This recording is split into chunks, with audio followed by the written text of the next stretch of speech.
chief of the Camerons. There's a chief of the Camerons called Alan MacLeish. He was known as the man with no shadow. And how he lost his shadow was this.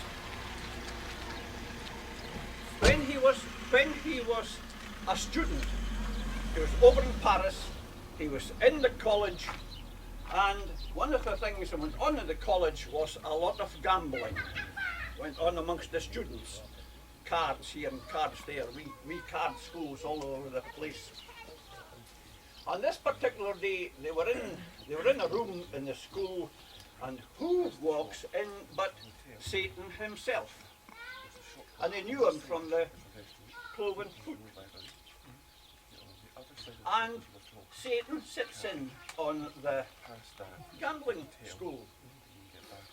And as the odds went up and the game got hotter, Satan said, after this game, this is the last game, says, I get the soul of the last person out that door.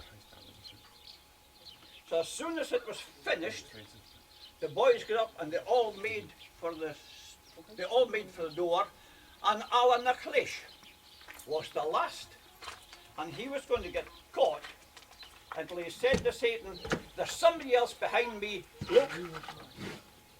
And Satan grabbed his shadow and took it with him. And Alan MacLeish was well known and is well documented. He went through life thereafter and had no shadow.